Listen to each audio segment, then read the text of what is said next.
Coba aku. Ikhwan fillah, ada dua perkara. Yang pertama, membaca dua surat yang sama dalam dua rakaat. Boleh enggak?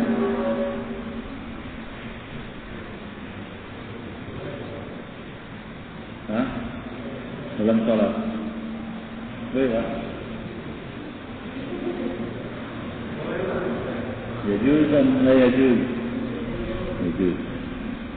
Diriwayatkan dari Aisyah bahwasanya Rasulullah mengirim seorang laki-laki untuk memimpin sebuah pasukan kecil.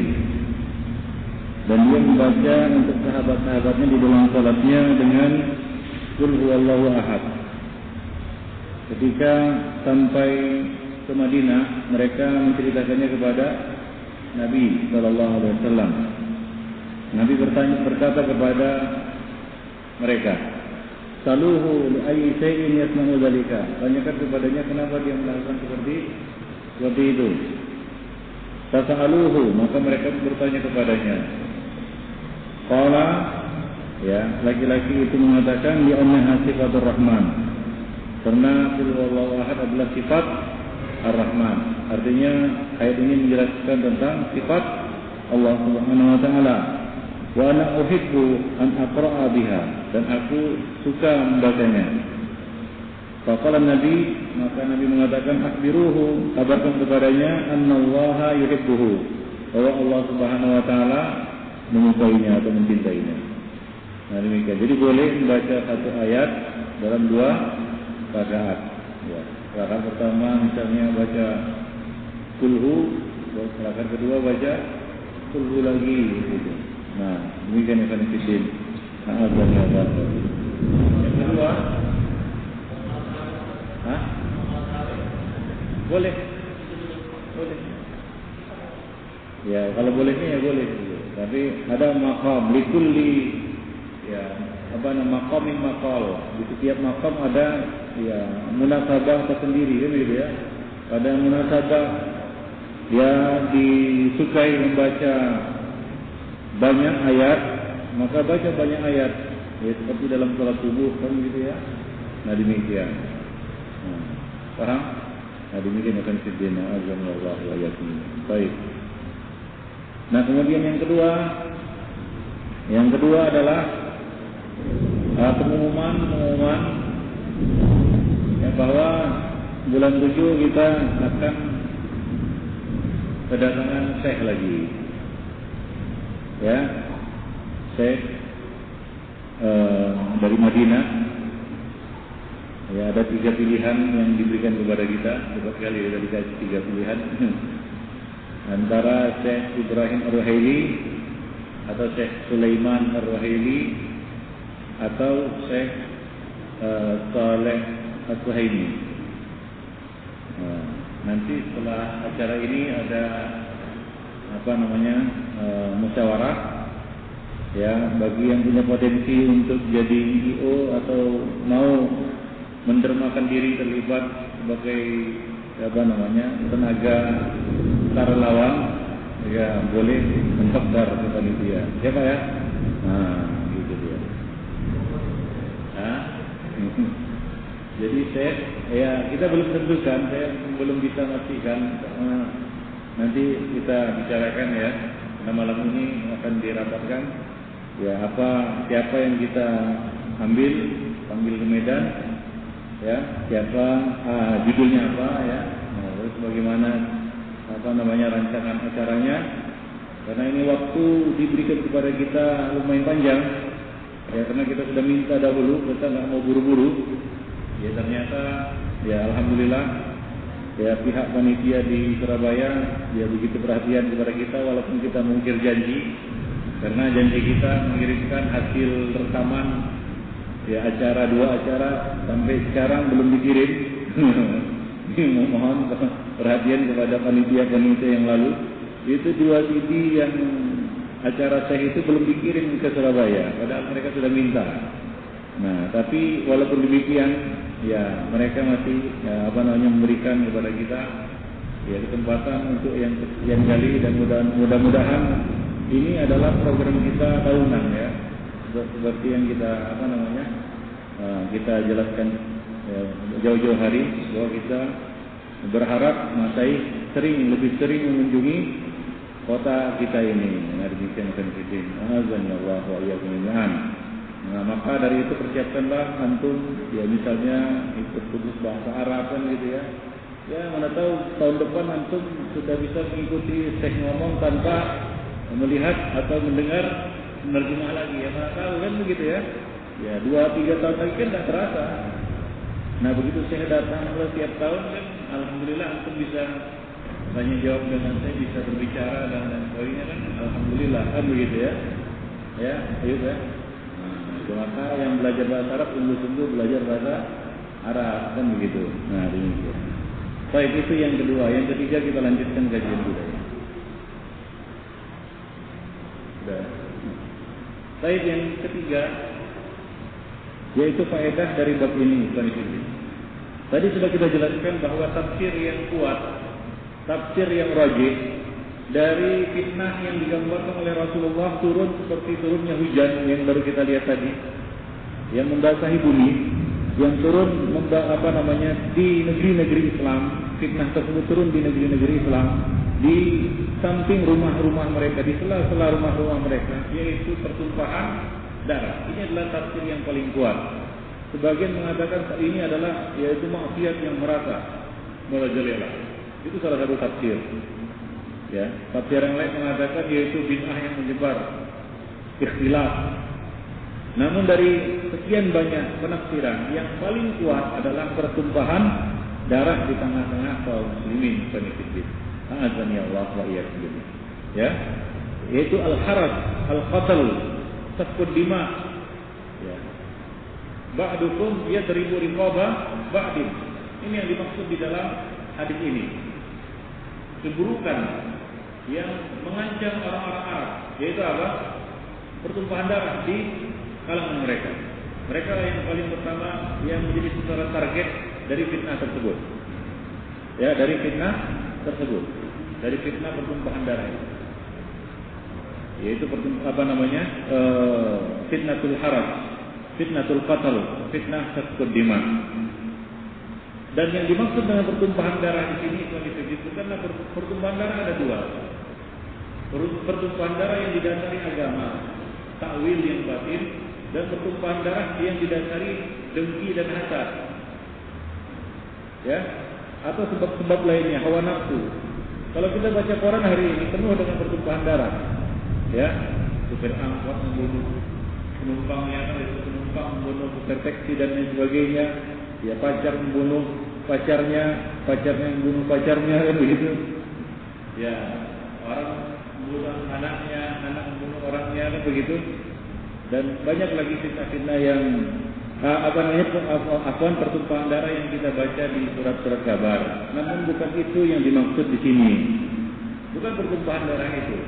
Pertumpahan darah seperti ini yang didasari hasad, dengki, iri dan lain sebagainya terjadi juga pada pada masa Adam, yaitu dua anak Adam. Ya, seorang anak Adam membunuh saudaranya. Kenapa? Karena hasad. Nah, bukan pertumpahan darah itu yang dimaksud oleh Rasulullah SAW. Yang ditakutkan dan dikhawatirkan oleh Rasulullah. Yang dikhawatirkan di sini adalah pertumpahan darah yang didasari motif agama, takwil yang batil, sehingga seorang menghalalkan darah orang lain didasari apa? Argumentasi agama, berdalil dengan apa? Quran dan hadis, lalu menghalalkan darah orang lain. Nah, ini yang berbahaya. Ini yang dimaksud ini. Inilah fitnah yang sangat besar dan sangat meluas kerusakannya. Sangat luas kerusakannya. Yaitu apa? Menghalalkan darah orang lain disebabkan takwil yang batil di dalam agama. Ya, seperti yang dilakukan oleh kaum Khawarij dan mayoritas ahli bid'ah. Mayoritas ahli bid'ah menghalalkan darah muslim yang lainnya disebabkan takwil yang batil di Ikhwanifiddin rahimani wa rahimakumullah. Oleh karena itu Rasulullah memerintahkan kepada kita agar warah terhadap darah kaum muslimin, khususnya di akhir zaman. Jangan mudah menumpahkan darah kaum muslimin atau menjerumuskan kaum muslimin ke kepada kebinasaan, yang menyebabkan darah mereka tertumpah. Ini fitnah yang sangat besar. Ya, terjadi di akhir zaman, Ibn Fiddin. Rahimani wa rahimah. Ya, masih ingat kita ucapan salah seorang dari mereka yang mengatakan setelah melakukan aksinya, ya, dia mengatakan, ditanya tentang orang Islam yang mati, dia katakan apa? Ya, kalau ikhlas masuk surga.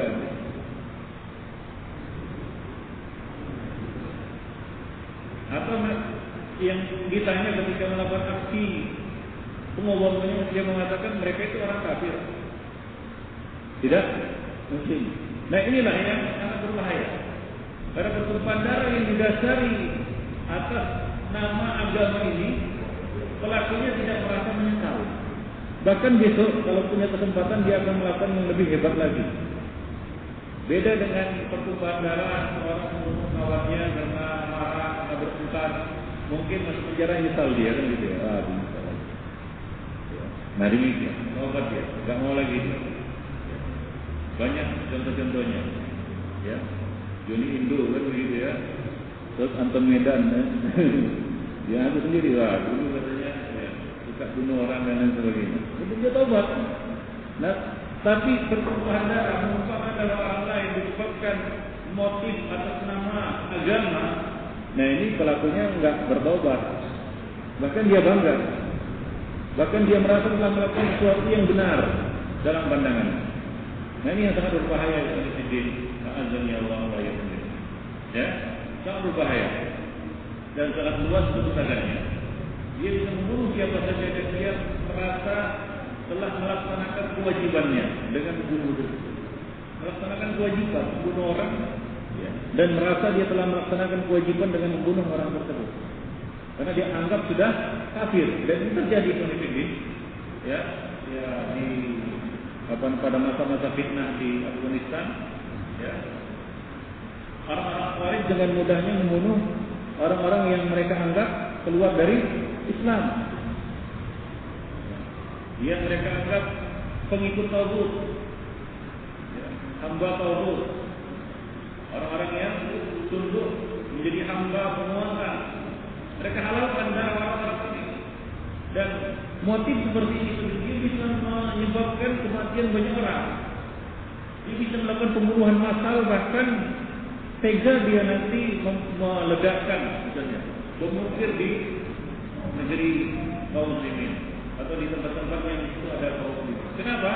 Karena merasa darah kaum muslimin itu tidak ada artinya lagi, tidak ada harganya. Ya, bahkan menumpahkan darah mereka ibarat mendekatkan diri kepada Allah Subhanahu wa taala.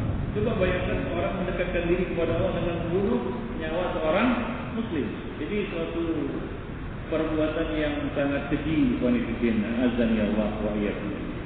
Nah, ini yang sangat berbahaya. Dan fitnah pertumpahan darah ini yang diingatkan oleh Rasulullah SAW. Janganlah kamu kafir laku nanti. Sebagian kalian memukul sebagian yang lain. Kenapa? Karena atas alasan din, agama, taqarrub ila Allah. Seperti kaum Khawarij, ya, pembunuh Ali bin Abi Thalib radhiyallahu anhu, dia bangga dengan perbuatannya dan dia tidak menyesal. Bahkan ketika dieksekusi, ya, dipotong dipotong tangannya, dia masih zikir. Dipotong kakinya, dia masih zikir. Nah, ketika mau dipotong lidahnya, dia nangis. Karena kan sudah zikir. Demikian Khawarij Ibn Fiddin. Artinya enggak ada sedikit pun penyesalan bahwa dia telah membunuh siapa?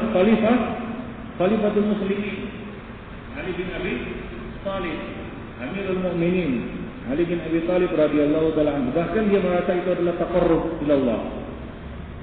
Ya, taqarrub ila Allah.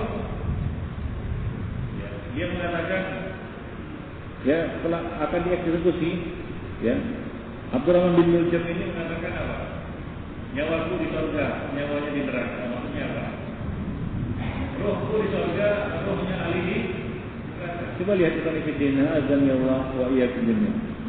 Ya, demikian pula yang membawa Husain bin Ali ke Karbala, siapa? Orang-orang Syiah.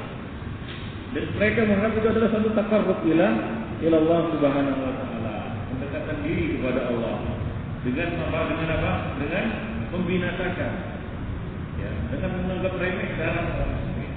Jadi menganggap remeh darah orang muslim adalah satu fitnah yang sangat berbahaya di akhir zaman. Ya, siapa saja yang terlibat dalam aksi atau usaha mengorbankan, menumpahkan darah kaum muslimin, berarti dia telah jatuh dalam fitnah yang disebutkan oleh Rasulullah Sallallahu Alaihi Wasallam tadi. Syar, keburukan yang akan muncul di akhir zaman. Azani Allah wa iyyakum. Bagaimana tidak dikatakan keburukan yang besar? Kita mengacungkan senjata kepada orang muslim saja, itu merupakan satu dosa besar. Mengancam bunuh saja nggak boleh. Apalagi dia menghalalkan darah orang Islam itu dengan alasan agama. Taqarrub ila Allah, yang mana Allah tidak menurunkan itu keterangan yang nyata untuknya untuk melakukan perbuatan tersebut. Bahkan Allah telah mengharamkannya. Hilangnya nyawa seorang muslim itu lebih ringan di sisi Allah. Ya, hilangnya dunia dan seisinya, kata Nabi, lebih ringan di sisi Allah daripada terbunuhnya nyawa seorang muslim. Tercabutnya batu Ka'bah satu demi satu itu lebih ringan di sisi Allah daripada terbunuhnya nyawa seorang muslim. Azan ya Allah wa iyyakum. Baik, ya. Nah, disebutkan bahwa salah satu di antara penyebab hilangnya keberkatan Hajarul Aswad adalah disebabkan tangan-tangan kotor atau kemaksiatan tasfud dima yang dilakukan oleh manusia, sehingga hilanglah keberkatan Hajarul Aswad, yang mana kalau lakukan karena kotoran jahiliyah, yaitu pertumpahan darah dan lain sebagainya, niscaya siapa saja yang mengusap Hajarul Aswad itu akan sembuh dari sakitnya. Karena tidak ada benda surga yang ada di bumi melainkan Hajarul Aswad. Benda surga yang ada di bumi cuma Hajar Aswad. Kalau bukan karena kotoran jahiliyah, syirik, tumpahan darah, ya, di antara mereka, ya, fitnah dulu dikenal orang-orang Arab sebelum diutusnya Nabi. Ya. Bagaimana Allah katakan di dalam Al-Quran, ya, wa tasimu bihamdillahi jami'an wa tafarraqu wadhkuru kuntum a'daan. Ketika kamu dulu saling bermusuhan, bertumpahan darah, Aus dan Khazraj enggak pernah damai. Demikian juga satu sama lainnya, mereka membunuh anak-anak perempuan dan lain sebagainya. Itulah kejahatan mereka. Di samping syirik, azani Allah wa iyyakum, hingga terkotorilah Hajar Aswad. Kata Nabi, kalau bukan karena kotoran-kotoran jahiliyah yang mengotori Hajar Aswad, niscaya siapa yang menyentuh Hajar Aswad itu akan sembuh dari sakit apapun. Sakit apapun. Ya, cuma sayang sudah kotor karena kotoran-kotoran jahiliyah. Jadi Hajar Aswad itu adalah benda surga, kata Nabi. Benda surga yang ada di muka bumi. Satu-satunya benda surga yang masih ada di muka bumi adalah Hajar Aswad. Ya, mana dan salwa nggak ada lagi. Khusus pada Bani Israil kemudian habis. Hidangan yang diturunkan Allah Subhanahu wa taala kepada Hawariyin dan habis. Enggak ada lagi sisanya sekarang ini. Benda surga yang ada di muka bumi yang ada sampai hari ini, bahkan sampai nanti waktu yang Allah kehendaki, yaitu hari kiamat, adalah Hajar Aswad. Rahimani wa rahimakumullah jami'an. Baik. Jadi kalau bukan karena kotoran manusia, bukan najisnya tangan mereka, bukan perbuatan mereka, ya, sikap mereka yang kotor, perbuatan mereka yang kotor, niscaya ya, Hajar Aswad akan memberikan keberkatannya. Berkat, berkat itu. Siapa saja yang mengusapnya, mengusap Hajar Aswad, sembuh dari sakit. Itu kalau tidak tersabar. Nah, demikian ikhwan-fillah, azani Allah wa iyyakum jami'an. Baik. Jadi salah satu yang bisa mengangkat berkah adalah pertumpahan darah. Dan salah satu sebab turunnya azab adalah pertumpahan darah. Turunnya azab. Ya, bukan tidak mungkin tsunami yang melanda Aceh itu disebabkan apa? pertumpahan darah yang merata dan meluas di sana, hingga banyak nyawa-nyawa yang hilang tanpa sebab. Banyak. Ini salah satu murka Allah turun karena meluas di pertumpahan darah di kalangan kaum muslimin. Nah, demikian kan itu. Atau karena syirik. Misalnya di Jogja kan begitu, karena terlalu banyak patung, gempa kan begitu. Jadi itu sebab-sebab yang turunnya ada. Turunnya apa?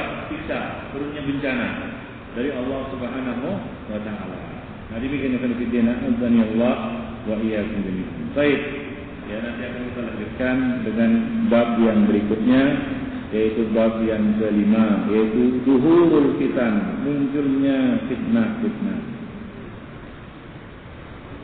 Jadi tadi kita artikan ya, fitnah yang turun seperti turunnya hujan itu adalah meluasnya pertumpahan darah, dan ini akan dijelaskan jelas-jelasnya oleh Imam Al-Bukhari di dalam bab yang selanjutnya, yaitu bab zuhurul fitan. Di dalam bab ini Imam Al-Bukhari mencantumkan fitnatul qatl, yaitu pembunuhan, pertumpahan darah yang meluas di kalangan kaum muslimin.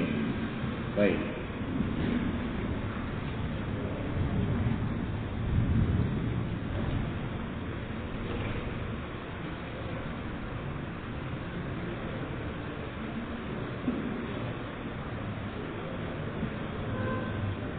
Ada yang bertanya? Ya. Hah? Ya. Dibersihkan, cuci.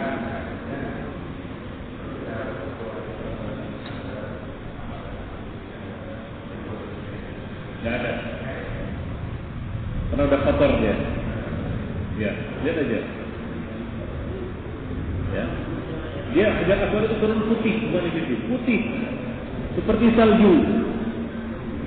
Ya, Hajar Aswad itu ketika diturunkan oleh Allah Subhanahu wa taala ke bumi, itu putih seperti salju. Hah? Ya, namanya jadi Hajar Aswad. Karena sekarang jadi apa?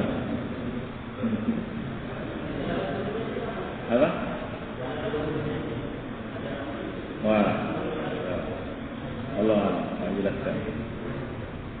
Saya belum tahu kalau ini. Tapi Hajar Aswad pernah dicuri dari tempatnya. Lalu dikembalikan tapi yang palsu. Orang Syiah dibalikkan tapi yang palsu.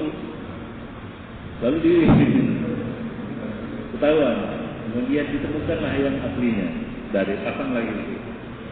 Pada zaman Nabi pernah tertempat banjir, lalu copot dari tempatnya. Kemudian ketika ingin mengembalikan ke tempatnya, orang-orang Arab berselisih, nyaris bertumpah menumpahkan darah karena itu. Lalu datang Nabi menengahinya. Bagaimana caranya? Yaitu Nabi membentangkan kain. Lalu diletakkan oleh Nabi Hajar Aswad di tengah-tengah kain tersebut. Lalu mereka membawanya sampai dekat ke tempatnya, Nabi meletakkannya ke tempatnya. Nah, itu dia sejarah. Sejarah Hajar Aswad.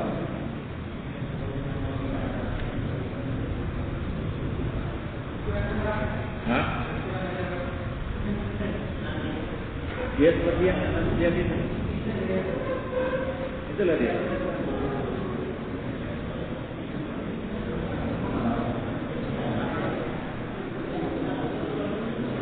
Dulu nggak pakai tempat. Nah, dulu Hajar Aswad itu nggak pakai tempat. Sekarang dibuat tempatnya.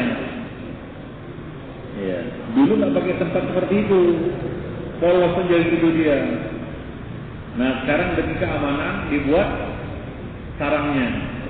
Nah, dulu nggak pakai itu. Ya, dulu nggak pakai.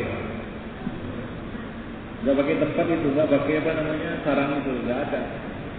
Hah? Iya polos gitu aja, tempel di sisi Ka'bah.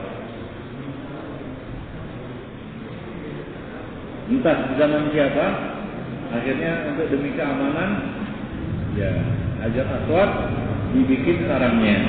Ya, sampai sekarang ini, ya. Orang berebut-rebut untuk ciumnya, kan begitu. Siapa yang pernah cium Hajar Aswad? Kenapa? Hah? Apa? Sunnah saja. Apa kata Umar? Kalau bukan karena Nabi menciummu, aku tak akan menciummu. Nah, begitu. Karena Umar tahu keberkatannya sudah terangkat.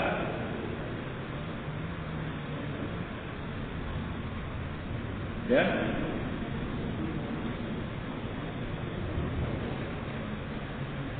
Ya, demikian kandidat. Yang kita subhanallah wa bihamdihi wa la ilaha illa anta